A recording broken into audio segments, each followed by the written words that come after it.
Hello everyone, so very good morning to all of you. I hope कि आप सभी लोग बढ़िया हैं और आपका स्वागत है आपके अपने इस YouTube channel let's start compete में। और जैसा कि आप सभी लोगों को पता होगा कि हम एसएससी जीडी के प्रैक्टिस सेट कवर कर रहे हैं, क्योंकि आपके एसएससी जीडी 24 के एग्जाम्स आने वाले हैं। और उसी के चलते आज मैं 23 जनवरी 2023 में जो आपका सेकंड शिफ्ट में एसएससी जीडी का एग्जाम कंडक्ट हुआ था, उसके पूरे क्वेश्चन हम यहाँ पर 20 क्वेश्चन यहाँ पर प्रैक्टिस करने वाले हैं। भाई आप लोगों का सबसे पहले तो तहे दिल से, दिल की गहराइयों से, जितनी भी गहराइयां होती है ना दिल में, वहां से आपको बहुत बहुत थैंक यू सो मच, बहुत बहुत धन्यवाद, क्योंकि आप सभी लोगों का बहुत प्यार मिल रहा है मुझे। ठीक है, और आपके कमेंट्स पढ़ता हूँ तो मुझे अच्छा लगता है कि आपको पूरे प्रैक्टिस सेट समझ में आ रहे हैं, आपको मेथड से पूरी समझ में आ रही है। ठीक है, तो मैं कोशिश करता हूँ कि आपको पूरा अच्छे से कंटेंट में डिलीवर कर पाऊँ। तो एक क्वेश्चन से मतलब मैं ये चाहता हूँ कि यदि आपने एक पैटर्न का कोई क्वेश्चन देखा है और उसी पैटर्न का यदि सेम क्वेश्चन आपके एग्जाम में आता है तो आप उसको कर पाएं। ठीक है, तो इसी प्रकार से अपना प्यार हमारे चैनल के साथ बनाए रखें भाई। वीडियो को शेयर जरूर करें, पसंद आता है तो वीडियो को लाइक करें। और अगर आपको लगता है कि इस चैनल से आपका कुछ थोड़ा भी प्रॉफिट हो रहा है तो चैनल को सब्सक्राइब जरूर करें भाई। वीडियो को लाइक करा करें और शेयर जरूर कर दें आपके दोस्तों के साथ। कई बार हमको ऐसा लगता है कि हम शेयर करेंगे तो हमारा लॉस हो जाएगा। भाई एक बात हमेशा ध्यान रखना, जब आपकी नीयत साफ होती है ना, जब आपकी नीयत साफ होती है और आप किसी का भला कर रहे होते हैं ना, तो आपका खुद का भला हो रहा होता है। ऊपर वाले की नजर आप पर है, आपकी नजर किसी पर भी हो, आपकी नजर ऊपर वाले पर हो या ना हो, लेकिन ऊपर वाले की नजर सभी पर है, वो सभी को देखता है। आप बस अपने कर्म पर फोकस करिए। समझ में आ रही है बात? और सामने जो क्वेट लिखा है ना, ये मैं क्यों नहीं हटा रहा हूँ, डेली यहाँ पर ये लिखा रह रहा है कि जब तक आप कामयाब नहीं होंगे ना, समाज आपके हर प्रयास को अनदेखा करेगा। ये बात बिल्कुल सही है भाई। मैं हर बार हर चैनल में हर क्लास में अपना क्विट बदलता था, लेकिन ये क्विट जब मैंने पढ़ा ना, जब मैंने ये देखा, तब मुझे लगा, रियलाइज हुआ कि हाँ ये बात बिल्कुल सही है। जब तक आप कामयाब नहीं होते ना, तो समाज की क्या बात कर रहे हो, आपकी फैमिली वाले भी आपको नहीं सुनते, है ना? तो यदि आप सच में चाहते कि आपकी कोई बात सुने या आपको कोई समझे, या आपको एक सोसाइटी में एक एक प्लेस दी जाए, आपको समझा जाए, आपको सुना जाए, तो आपको कुछ तो एक्स्ट्रा ऑर्डिनरी करना पड़ेगा भाई, है ना? क्योंकि नॉर्मल यदि आप करेंगे तो उससे काम नहीं होगा। एक बार की मेहनत रहती है भाई, मेहनत करिए, अच्छा करिए, एक लाइफ मिलती है ना? तो एंजॉय भी करिए बढ़िया तरीके से। और कुछ दिन तक, जब तक थोड़ा सा देखो, कुछ लोग जो एक फेज के बाद आगे पहुंच जाते हैं ना, तो उनको ऐसा लगता है कि हर चीजें वो बोलते हैं ना, जैसे मैं कहीं पर सुन रहा था, वो बोलते कि सर 8 घंटे की नींद लेना चाहिए, बहुत जरूरी होती है। ठीक है, 8-10 घंटे की नींद भी लेना चाहिए, और हेल्दी बॉडी के लिए ये खाना चाहिए, वो खाना चाहिए। यार ये बातें उनके लिए सही होती कि जो एक लेवल पर पहुंच चुके हैं, जो अपने आप को सेटल कर चुके हैं, और ये जो एक लेवल से उठ चुके हैं, तो पैसे से ऊपर उठ चुके हैं, वो इस तरीके की बात करते हैं, तो वो चल जाता है। लेकिन यदि आपकी लाइफ में ये सब सब कुछ नहीं हुआ है, तो आपके पास समय की कमी है ना भाई, तो आप 8 घंटे सोकर ये नहीं कर सकते। ठीक है, तो ये रील की दुनिया से बाहर आकर ना रियलिटी में जीना सीखिए। ठीक है, बहुत कुछ है करने के लिए। और ये 4 घंटे सोने से कुछ नहीं होता। आप सभी ने सुना होगा एपीजे अब्दुल कलाम जी के बारे में। एक स्टूडेंट के लिए उनसे बड़ा मोटिवेशन इस दुनिया में कुछ भी नहीं हो सकता। कुछ भी नहीं हो सकता भाई। मेरे आइडियल है वो, और इंस्पिरेशन है हम सभी स्टूडेंट्स के लिए वो। ठीक है, मैं अपने आप को टीचर नहीं मानता हूँ, मैं भी एक स्टूडेंट हूँ, क्योंकि मैं सीख कर आपको सिखा रहा हूँ। क्योंकि मैं ऊपर से खुद भी सीख कर नहीं आया हूँ, कोई भी टीचर ऊपर से नहीं सीख कर आता, सब हम बुक से सीखते हैं और आपको सिखाते हैं। ठीक है, मैं हमेशा से आपसे बोलता आया हूँ कि मुझे जो आता है वो मैं सिखा दूंगा, नहीं आता है ना वो भी मैं सीख कर आपको सिखा दूंगा। ठीक है, तो बिल्कुल इस बात की चिंता ना करें, अच्छे से अच्छा मैं कंटेंट लाऊंगा। और हमेशा एक बात को ध्यान रखें, रियलिटी में जिए भाई। ठीक है, और टाइम को देखकर पढ़ाई नहीं करें, कंटेंट को देखकर पढ़ाई करें हमेशा। ठीक है, ये 4-5 घंटे की नींद कुछ नहीं होता भाई। यदि आपके अंदर अंदर से जिद है ना, आपकी करने की एक आग है ना, तो आप कर जाएंगे। आपके अंदर एक आग जिंदा होना चाहिए। ठीक है, तो अपने अंदर वो आग को बुझने मत देना। ठीक है, और बढ़िया तरीके से मेहनत करिए, समय देखकर बिल्कुल भी पढ़ाई मत करना, कंटेंट देखकर पढ़ाई करना। कुछ नहीं होता 4-5 घंटे की नींद लेने से। ठीक है, ऐसा नहीं है कि भाई 4-5 घंटे की नींद लेंगे तो आपको बुढ़ापा जल्दी आ जाएगा, बुजुर्ग पहले हो जाएंगे। कुछ भी नहीं होता है भाई, कुछ भी नहीं होता है। बस आपके माइंड पर डिपेंड करता है। आपके अंदर एक टफनेस होना चाहिए, मेंटल टफनेस होना चाहिए। यदि आपने थोड़ी सी भी आपके अंदर जिद है ना, देखो भाई जब भूख होती है ना, तब कुछ भी नजर नहीं आता है। और यदि आपको भूख नहीं है तो मोटिवेशन की जरूरत तो पड़ेगी ना भाई। हम कई बार मोटिवेशन को सर्च करते हैं ना, मोटिवेशन की जरूरत नहीं होना चाहिए। क्योंकि आप जो करना चाहते हैं, आप जो लाइफ में अचीव करना चाहते हैं, जो आपकी अभी परिस्थिति चल रही है, उससे बड़ा मोटिवेशन तो कुछ हो ही नहीं सकता ना आपकी लाइफ में। ठीक है, तो मुझे उम्मीद है कि आपको मेरी बात समझ में आ गई होगी भाई। कई बार ऐसा ज्ञान मैं दे देता हूँ थोड़ा सा, इसको अदरवाइज मत लीजिएगा। ठीक है, हम आ जाते हैं वापस हमारी 23 तारीख की, 23 जनवरी को जो सेकंड शिफ्ट में एसएससी जीडी का एग्जाम कंडक्ट हुआ था, उसके पूरे 20 क्वेश्चन करना हम शुरू कर रहे हैं। तो फटाफट से कनेक्ट हो जाइए भाई। Very good morning to all of you. फटाफट से आ जाइए और वीडियो को लाइक जरूर करें भाई, कसम है पड़ोसी की। यदि अगर आप लाइक नहीं कर रहे हैं तो वीडियो को, ठीक है, पसंद आए तो लाइक करिए। 5,000 लाइक का नहीं बोल रहा हूँ मैं, ना लैपटॉप फोड़ने वाला हूँ मैं यहाँ पर। ठीक है, बस आपको लाइक करना है। ठीक है, चलिए आगे चलते। पहला क्वेश्चन आपकी स्क्रीन के ऊपर ये रहा। इसमें बोला कि एक व्यक्ति बुलेट ट्रेन से 84 किलोमीटर प्रति घंटे की चाल से एक निश्चित दूरी तय करता है।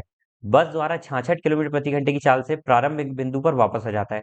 तो समग्र यात्रा के लिए व्यक्ति की औसत चाल ज्ञात करिए। देखिए, एवरेज स्पीड का क्वेश्चन है। इसमें एक व्यक्ति यहाँ से यहाँ जा रहा है और फिर रिटर्न आ रहा है। तो मुझे एक बात बताइए, डी डिस्टेंस अगर जा रहा है तो डी डिस्टेंस आ भी रहा होगा। तो जब डिस्टेंस कांस्टेंट होता है ना, तो एवरेज स्पीड अपन डायरेक्ट निकाल सकते हैं। कैसे? जब आपको दो स्पीड के बारे में दिया हुआ है, तो twice of S one S two upon में S one plus S two, ये फॉर्मूला होता है एवरेज स्पीड निकालने का। कब? जब डिस्टेंस कांस्टेंट हो। ठीक है।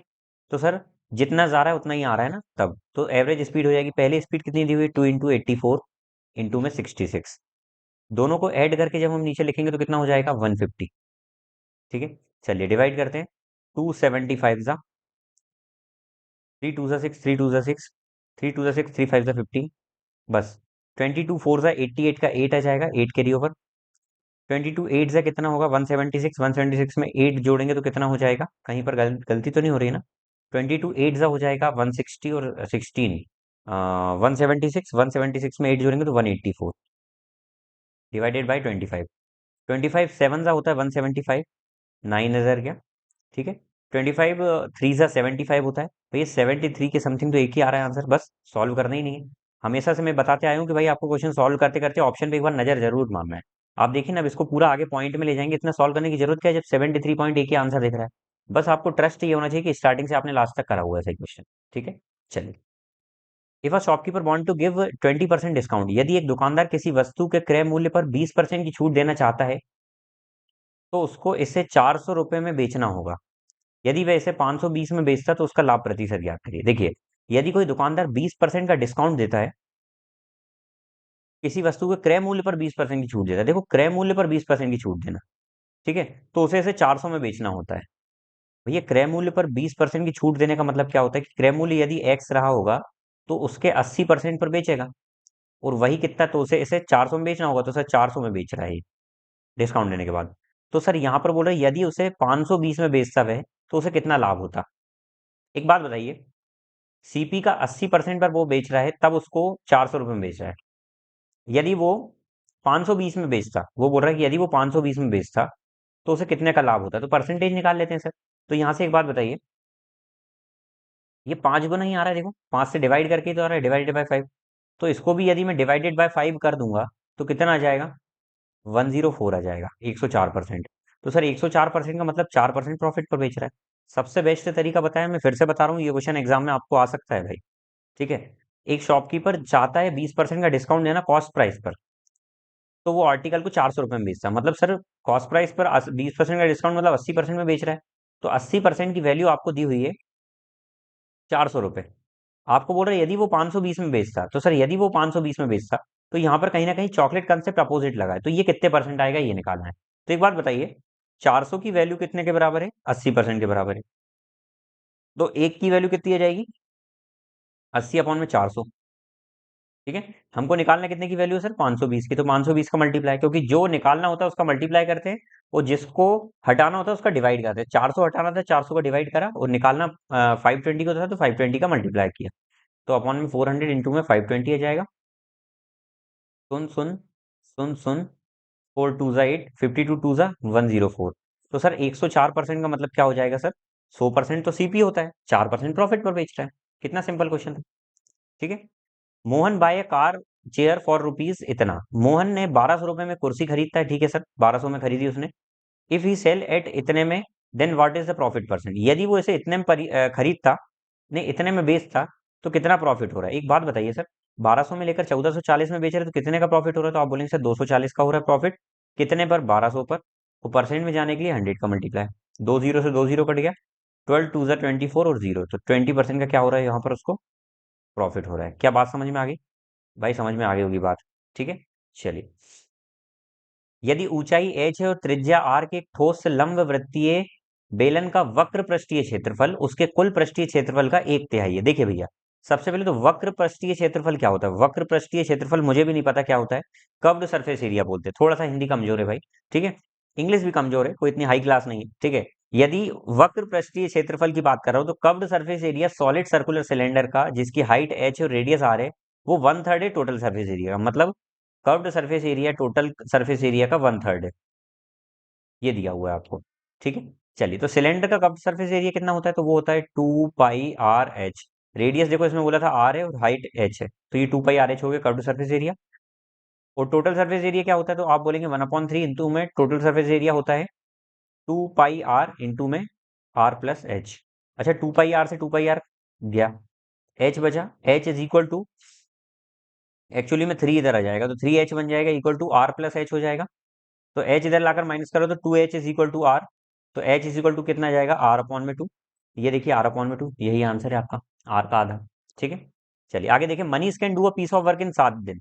मनीष किसी काम को 7 दिन में कंप्लीट कर सकता है, परंतु Anil can do the same work in 6 days. परंतु अनिल जो है वो 6 दिन में कर सकता है। The ways of full work is 390। अगर पूरे काम में इतना मिलता है, एक बात बताइए ये क्या है, ये टाइम दिया हुआ है ना। और हमेशा ध्यान रखना, जब भी वर्क कांस्टेंट होता है, वर्क वर्क इक्वल टू क्या होता है कि टाइम इनटू एफिशिएंसी। ध्यान से इस कंसेप्ट को समझिएगा। आपका जो कुल कार्य होता है ना, वो दो चीज पर डिपेंड करता है। एक तो आप कितने समय के लिए कार्य कर रहे हैं, और दूसरा किस क्षमता से कार्य करते हैं। क्या बात समझ में आ रही, इन दोनों पर डिपेंड करता है। तो सर यहाँ पर यदि टाइम का रेशो, यदि वर्क कांस्टेंट हो गया, तो टाइम और एफिशिएंसी का रेशो इनवर्सली प्रोपोर्शनल होता है। इनवर्सली प्रोपोर्शनल का मतलब होता है जब एक बढ़ेगा तो दूसरा कम होगा, जब एक कम होगा तो दूसरा बढ़ेगा, ये होता है इनवर्स रिलेशन। ठीक है, तो सर यहाँ पर टाइम का रेशो आ रहा है मनीष का, और दूसरा क्या है, अनिल है, इन दोनों का 7:6 आ रहा है। तो यहाँ पर एफिशिएंसी का रेशो निकालूंगा तो वो कितना हो जाएगा, 6:7। और भाई आपको जो भी काम करते हैं उसका पैसा ना आपकी क्षमता के बेस पर मिलता है।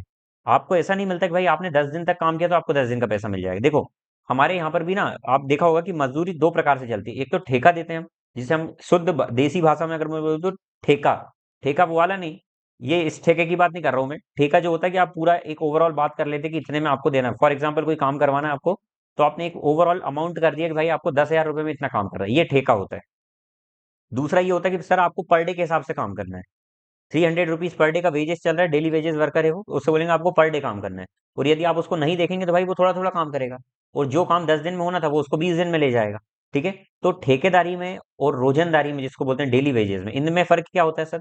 ठेकेदारी में आपको देखना नहीं पड़ता है, काम हो जाएगा, वो जल्दी से जल्दी करने की कोशिश करेगा, क्योंकि उसको पता है कि सर पैसे तो लिमिटेड ही मिलना है, जितने में बात हुई इतने ही मिलना है, तो वो जल्दी से करेगा।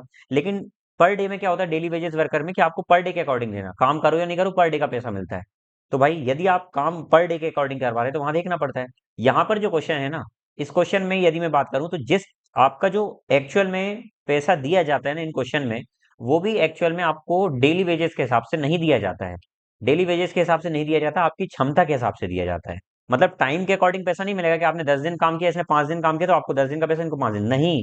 आपकी क्षमता के अकॉर्डिंग कि आपने काम कितना किया, क्षमता और टोटल काम कितना कंप्लीट कर रहे हैं, आपकी क्षमता और कितने समय तक आपने काम किया उस पर डिपेंड करता है आपका पैसा। ठीक है, तो सर यहाँ पर यदि हम बात करते हैं तो आपकी एफिशिएंसी जो होगी ना, उसी को हम बोलते हैं। तो यहाँ पर जैसे एफिशिएंसी 6:7 आ गई, तो यहाँ पर काम भी 6:7 में ही बटेगा। टोटल यदि इनको देखो 390 रुपए मिल रहा है, टोटल 390 रुपए मिल रहा है, बोल रहा है ना। तो सर यहाँ पर टोटल की वैल्यू 13 आ रही है, 13 की वैल्यू कितनी, 390 रुपए। हमको निकालना क्या है कि अर्निंग ऑफ मनीष, मनीष की अर्निंग ये वाली होगी, तो 6 की वैल्यू कितनी आ जाएगी, तो सर आंसर 6 का मल्टीपल होना चाहिए। ये भी मल्टीपल नहीं है, ये भी मल्टीपल नहीं है, सिर्फ एक ही आंसर मल्टीपल था, सॉल्व करना ही नहीं था भैया। 13 3 जा 39 हो जाएगा, 30 जा 180 आंसर आएगा, 180 रुपीज। ठीक है, देखिए आपको डायरेक्ट मैंने मल्टीप्लीकेशन से सॉल्व करना बता दिया। ठीक है, अगला क्वेश्चन देखें। The ratio of expenditure to saving of a person in the ratio this. Expenditure और सेविंग का रेशियो 7:3 है किसी पर्सन का। यदि उसकी इनकम को, अच्छा तो इनकम कितनी बन जाएगी सर, यहाँ से इनकम सर यही दो ही तो होती है, तो इन दोनों को मिलाकर 10 इनकम बन जाएगी। सर एक एक जीरो और लगा दूं, कोई दिक्कत है क्या। दिक्कत नहीं है, क्योंकि सॉल्व करने में इजी हो जाएगा। ठीक है, चलिए देखते हैं। 2 जीरो एक और लगा लीजिए, थोड़ा और इजी हो जाएगा। 700 कर लीजिए, इसको 300 कर लीजिए। ठीक है, वो बोल रहा है कि यदि उसकी इनकम 12% बढ़ा दी, इनकम 12% बढ़ाने का मतलब क्या होता है, 12% बढ़ाने का मतलब क्या होता है सर, 120 बढ़ा दी। ठीक है, 120 रुपए बढ़ गई। और एक्सपेंडिचर 8% बढ़ा दिया, 8% एक्सपेंडिचर का मतलब होता है इसका 8% निकालेंगे 700 का तो 56 होगा।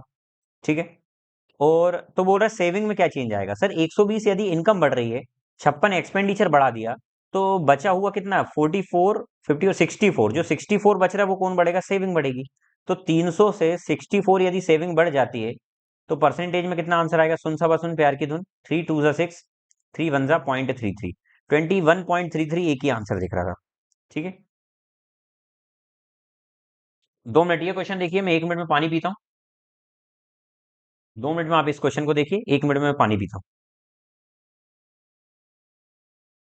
क्वेश्चन में बोला निम्नलिखित में से कौन सा युग्म असहभाज्य संख्याओं को निरूपित करता है। Which of the following pair represent the को प्राइम नंबर। को प्राइम समझने से पहले प्राइम नंबर आना चाहिए, जो मैं आपको पहले भी बता चुका हूं।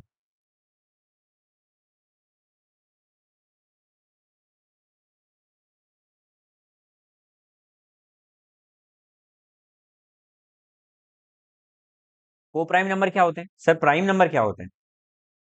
आप सीधी बात सुनिए, ये को प्राइम नंबर मैं आपको पहले बता चुका हूं।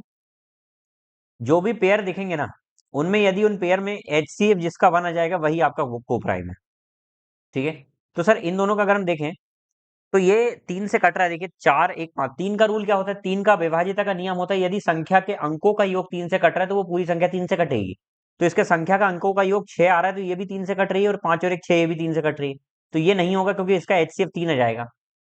एचसीएफ का मतलब होता है कि सबसे बड़ा नंबर कटैया, सबसे बड़ा कटैया, सबसे बड़ा काटने वाला नंबर।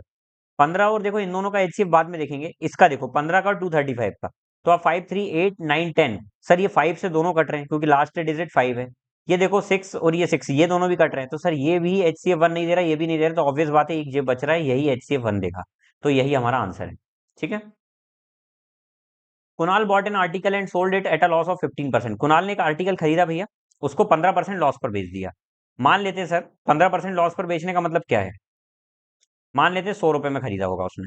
उसने उसको 15% लॉस पर बेचा, मतलब कितने में बेच दिया? 85 में बेच दिया। ठीक है। ये 15%। यदि उसने इसे 18% कम में खरीदा होता, यदि उसने इसे 18% कम में खरीदा होता, मतलब कितने में? 82 में खरीदा होता, एंड सोल्ड इट 108 मोर, और उसने 108 रुपए ज्यादा में बेचा होता, तो उसे 30% का प्रॉफिट होता। सर यहां पर देखिए, यदि 30% का प्रॉफिट कमाना है, तो सर यहां पर इसका 30% लिखना पड़ेगा। इसका 10% 8.2 होगा, इसका 30% कितना हो जाएगा? तो सर 8.2 का 3 टाइम्स कर देंगे, तो 24.6 इसका 30% हो जाएगा। यदि 24.6 इसको बढ़ा देंगे तो हम क्या हो जाएगा?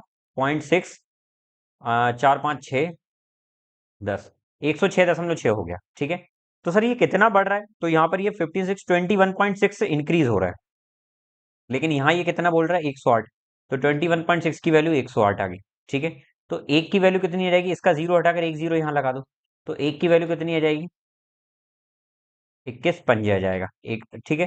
क्या निकालना है आपको? Find the cost price. Cost price कितनी थी? 100। तो सर 100 की वैल्यू कितनी आ जाएगी यहाँ से? 500। ठीक है। ये आ जाएगी। चलिए अगला क्वेश्चन देखिए। The smallest number that is exactly divisible by 12 15 18 and 27। 12 15 18 और 27 से एग्जैक्टली डिविजिबल होने वाले नंबर ज्ञात करना है आपको। ठीक है। तो सर इन सब से डिवाइड होने वाले नंबर क्या होते हैं? तो इनमें से चेक करते जाते हैं हम। देखिए इसके अंदर 9 बैठा हुआ है, तो 9 से नंबर कटना चाहिए। सम ऑफ डिजिट 8 और 5 13 हो रहा है, ये 9 से नहीं कटेगा। 8 और 6 14 हो रहा है, ये भी 9 से नहीं कटेगा। 7 और 4 11 हो रहा है, ये भी 9 से नहीं कटेगा। सिर्फ एक ही 9 से कट रहा है, कुछ सॉल्व ही नहीं करना था भैया, इतने ईजी क्वेश्चन दे रहा है। ठीक है। अगला क्वेश्चन देखिए। एक बैग में 50 किलो दालें हैं, तीन पल्सेस हैं, ए बी और सी सी वेराइटी की, जिनका रेशियो क्या क्या दिया हुआ है? 4:3:3। पहली का रेट है 80 रुपीज पर केजी, दूसरी का रेट है 60 रुपीज पर केजी, और तीसरी का रेट है 80 रुपीज पर केजी। तीनों को मिक्स किया जा रहा है, तो मिक्स करने के बाद एवरेज कॉस्ट कितनी आ जाएगी? भाई इस तरीके के क्वेश्चन में हम क्या लगाते हैं? वेटेड एवरेज लगाते हैं। क्या लगाते हैं? Weighted average. वेटेड एवरेज लगाते हैं। इन दोनों का मल्टीप्लाई आपस में, तो कितना हो जाएगा? 80 × 4 प्लस 60 × 3 प्लस 80 × 3, और डिवाइडेड बाय में इन सबको ऐड करके लिखते हैं। तो 4 + 3 + 3, तो कितना हो जाएगा? 10 हो जाएगा। नीचे 10 हो जाएगा, ऊपर देखो ये सब, ये 10 बनेगा, तो मैं बोल रहा हूँ कि इन सबसे एक एक जीरो काट दो। ये तो 10 ही बन रहा है ना, तो एक जीरो ये सबसे कट जाएंगे, इन सब पे कट जाएंगे कॉमन लेकर। ठीक है। तो क्या बचा सर? 8 4 प्लस 6 3 18 प्लस 8 3 24, तो ये हो जाएगा 74 रुपीज पर केजी। यही रेट है आपका। ठीक है। एक सर्कुलर रेस में, 625 मीटर की रेस में, ए और बी सेम बिंदु से दौड़ना शुरू करते हैं, सेम पॉइंट से। भाई ये क्वेश्चन कितने बार रिपीट कर चुका हूँ, आप ये बताइए मुझे। ये क्वेश्चन कितने बार, जो भी मुझे फॉलो कर रहा है ना कंटिन्यूअसली, ये क्वेश्चन याद हो गया होगा भाई उसको। ठीक है। एक इस तरीके का सर्कुलर रेस है। अब यहाँ पर मैंने आपको पहले बताया भी था कि इसमें कंफ्यूजन कहाँ पर होता है। देखिए ध्यान से सुनिएगा, एक बात बता रहा हूँ मैं। ठीक है। ये सर्कल देखिए, आप पहले समझा देता हूँ आपको क्या बोल रहा हूँ मैं। यहाँ से मान लीजिए दो व्यक्ति ने दौड़ना शुरू करा। ठीक है। एक एक का नाम है शीला, एक का नाम है मान लीजिए बबीता, और दूसरे का नाम है जेठालाल। ठीक है। तो जेठालाल और बबीता ने यहाँ से दौड़ना शुरू करा। एक बात बताइए, जेठा भाई और बबीता ये दोनों दौड़ रहे हैं, जेठा जी धीरे दौड़ते हैं, बबीता जी डेली की आदत है वॉक करने की, तो बबीता जी थोड़ा सा आगे निकल जाती है। एक बात बताइए, जेठा जी ये चल रहा है, मान लो ये जेठा जी चल रहे हैं और बबीता जी ये चल रही हैं, एक समय के बाद क्या होगा, ये मिलेंगे कब पहली बार?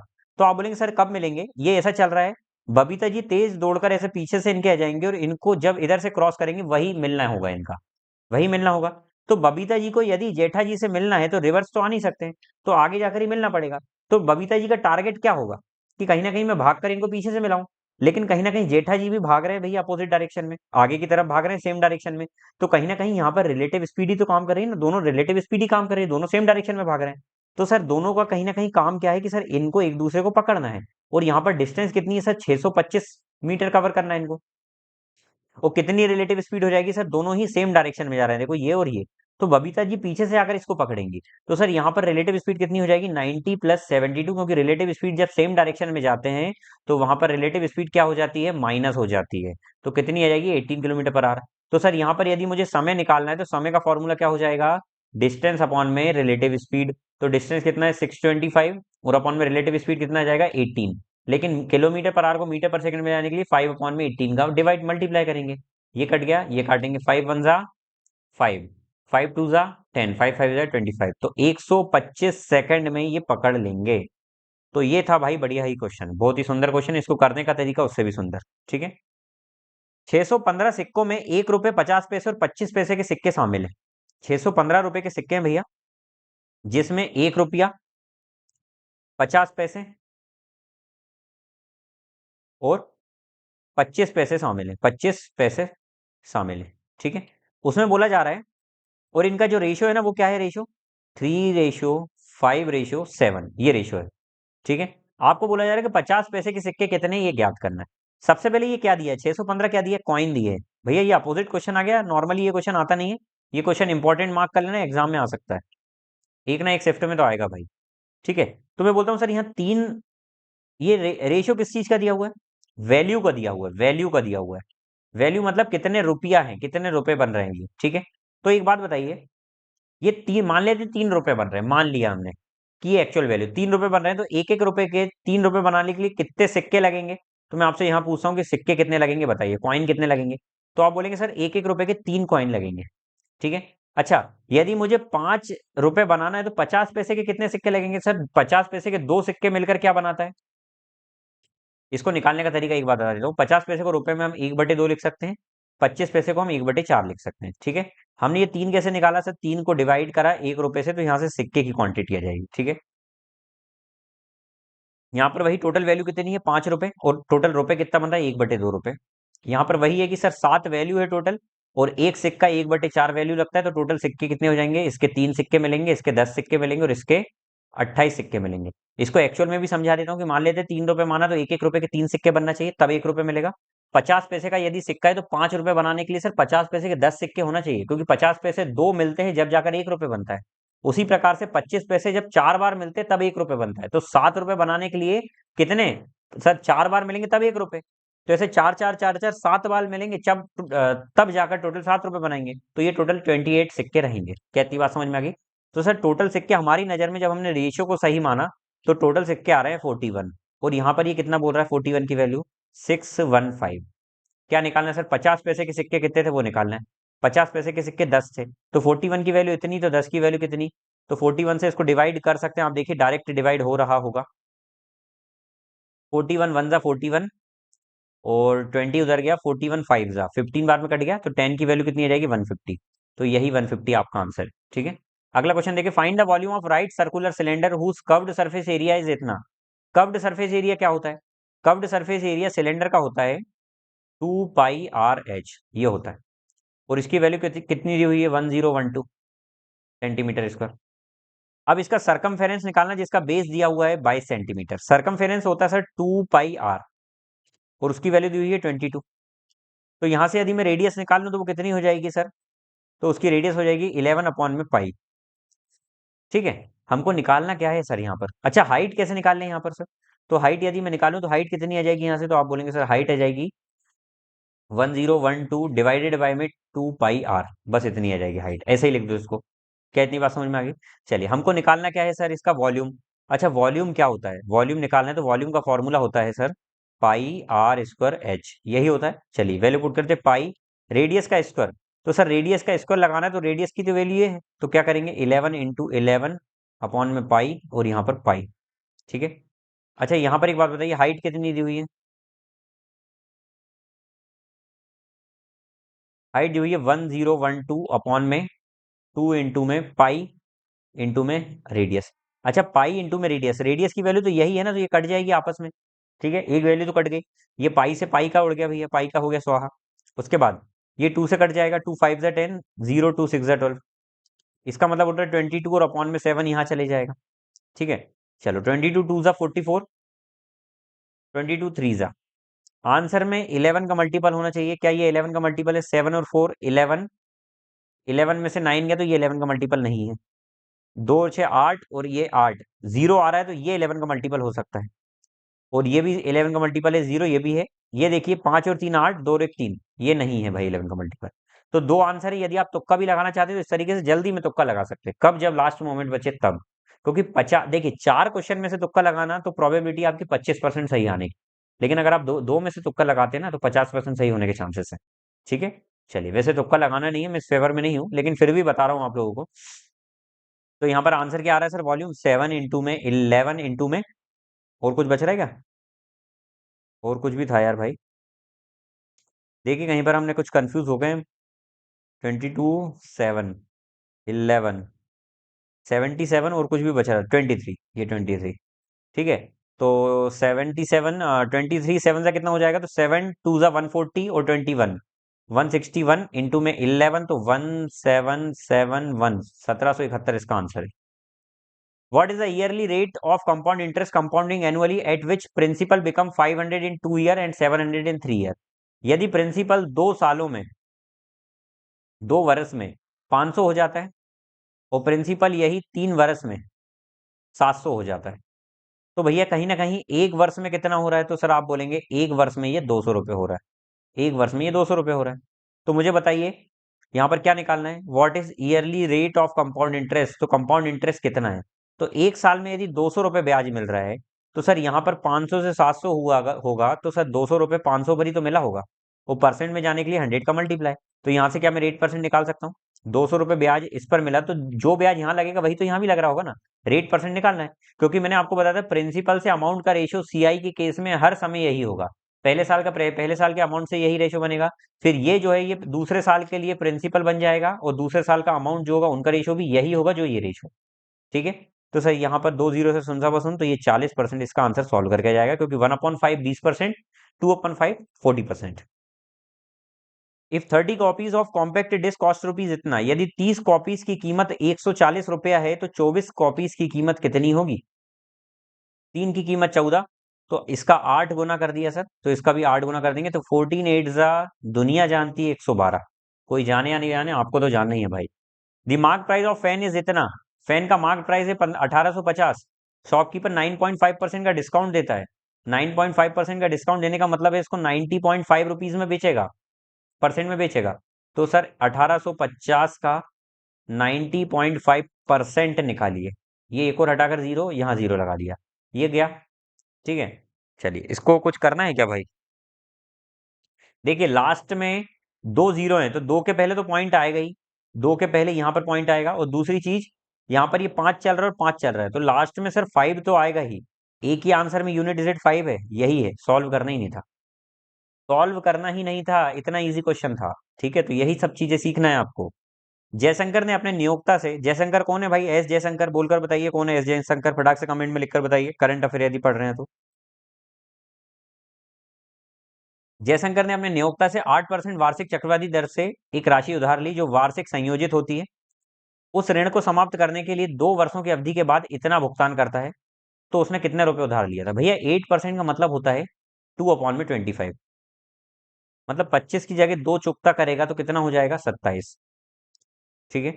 अच्छा 2 वर्ष में, सर 2 वर्ष में मतलब इसका स्क्वायर हो जाएगा प्रिंसिपल से अमाउंट का रेशो, प्रिंसिपल से अमाउंट का रेशो इसका स्क्वायर हो जाएगा, तो 25 का स्क्वायर हो जाएगा 625, और 27 का स्क्वायर हो जाएगा 729। ठीक है। और यही 729 की कीमत ये दे रहा है। ठीक है। तो 729 की वैल्यू दी हुई है 58320, निकालना किसकी कीमत है? 625 की। भाई तो इसको सॉल्व करने का मैं एक तरीका बताऊं आपको, बेस्ट तरीका। इतना लंबा तो मुझे नहीं लगता जाना पड़ेगा, लेकिन कहीं ना कहीं देखिए, हमने ये तो लिख दिया, लेकिन मैं आपको एक बात बोलूं, ये लिखने में ज्यादा टफ होता है। इसलिए मैं हमेशा से बोलता हूँ कि आप इसको इस तरीके से ना लिखें। कहीं ना कहीं ये अमाउंट है, तो सर अमाउंट किसके बराबर है? तो 5,000, 58,320 डिवाइडेड बाय 2 बार 27 रहने दो ना यार, क्या दिक्कत होती है इससे? वो निकालना 2 बार 25 का मल्टीप्लाई, कोई दिक्कत है ही नहीं। सर देखिए 25 तो नहीं कट रहा, तो 2 25 आना चाहिए। 25 2 आना चाहिए, मतलब 25 2 मतलब 125। लास्ट 3 डिजिट यदि 125 से डिवाइड हो रही है, तो वो नंबर पूरा 125 से डिवाइड होगा। तो सर इसकी लास्ट 3 डिजिट 125 से डिवाइड नहीं हो रही, क्योंकि 125 का टेबल 125 एकम 125, 250, फिर कितना होगा? 375, फिर 500। तो इस तरीके का टेबल होता है, तो उसमें 900 तो बिल्कुल नहीं आएगा, ये 100 भी नहीं आएगा। सर ये 3 0, ये 3 0 आ सकते हैं, तो ये 2 चांसेस बन गए, 2 चांसेस बन गए। अच्छा, और कुछ चीज दिख रही है कि यहाँ पर सर? तो और मैं ध्यान से अगर इसको घूर कर देखूँ ना, तो 9 तो इससे कट जाएगा, और कुछ तो अभी मुझे घूर कर दिख नहीं रहा है, ठीक है। एक जीरो भी आएगा डियर, लास्ट में एक जीरो भी आएगा, जीरो तो 2 में आ रहा है। तो अब इसको सॉल्व कर लेते हैं, इससे अब कोई मतलब नहीं है, ठीक है। देखते हैं, 27 2 होता है 57, वन इधर गया, 132 आ रहा है। 27 के टेबल में 132 आता है, कितने बार में आता है यदि आप ध्यान से देखें? तो 6 बार में आएगा, 6 टाइम्स में 132 आएगा, क्योंकि 26 120 और 7 6 42, 120 और 42 132। गलत हो गया भाई, 132 कितने बार में आएगा? 135 ज्यादा हो जाता है ये तो। 25 5 जा 125, नहीं आ रहा भाई। 27 के टेबल में नहीं आ रहा है, तो हम 27 के टेबल एक काम करते हैं, 5 बार पढ़ते हैं। तो 5 बार में तो 135 आ जाएगा, 4 बार में 108 आता है, तो 4 बार पढ़ेंगे इसको। तो 4 बार में कितना आ गया? 108, 108 आ गया। 27 बचा 270, 270, 27 बचा। एक सेकंड, 5 बार में पूरा आ रहा था कि ये कैसे सॉल्व हो रहा है यार? एक सेकंड, 58320 इंटू में 25, इंटू में 25 डिवाइडेड बाई 27 इंटू में 27। 3 2 5 5 10 18, बिल्कुल कट रहा है 27 से। 27 2 जा, एक सेकंड, 27 2 जा 54 होता है, 54 हो गया, 4 इधर गया। फिर 27 1 जा 27 हो गया, कितना बचा? 3 3 6 16, 162। 27 के टेबल में 162 आता है क्या? 16 ही बच रहा है ना। 27 1 जा 27, 27 में 6 से जोड़ा 33, हाँ 43, 16। तो 162 कितने बार में आता है? तो आप बोलेंगे सर 27 का 6 बार में पढ़ूंगा, तो 120 और 42 6 बार में पूरा आ रही है। फिर एक और बार 27 से काटेंगे, तो 27 के टेबल में ये डायरेक्ट आता है कितने बार में? 27 2 जा 54 होता है, 8 बार में ये पूरा आ रहा है, 80 बार में। तो सर 80 इंटू में 25 इंटू में 25, 25 8 200, और 25 200 जा 10, 50,000, ठीक है। 25 8 कितना होता है? 200, और एक जीरो, फिर 25, 25 दूनी 50, और 3 0, 50,000 इसका आंसर है। दिख नहीं रहा हो तो यहाँ देखो, 50,000 ये आंसर है, ठीक है। अगला क्वेश्चन देखें। राबिया एक कार्य को 12 दिन में समाप्त कर सकती है, वाह राबिया मैम। दूसरा, सरिता मैम उसी काम को 18 दिन में समाप्त कर सकती है। यदि साथ मिलकर कार्य करते हैं, तो इतना बुद्धू वाला क्वेश्चन क्यों देते हैं ये बनाकर भैया? 2 इंटू 12 इंटू 18 अपॉन में 12 + 18, ये करने का तरीका मैंने बताया ना। 30, ये शॉर्ट ट्रिक मैं पहले ही बता चुका हूँ। जो भी बच्चे इनको देखकर लग रहा है कि सर ये कब बता दिया, तो पुरानी क्लास देख कर आए। 6 5 30, 18 दूनी 36 दूनी 72 अपॉन में 5, तो 72 अपॉन में 5 आ रहा है।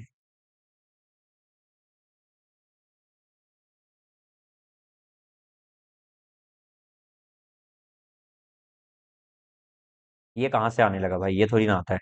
S1 S2 अपॉन में S1 + S2, टू नहीं आता है, तो यहाँ पर ये नहीं कटेगा, ठीक है। तो ये 12 + 12 इंटू 18 हो जाएगा। टू नहीं आता भाई फॉर्मूले में, ये आता है S1 S2 अपॉन में S1 + S2, अपॉन में 18 और 20 को जोड़ेंगे 30 हो जाएगा। 6 2 जा 12, 6 5 जा 30,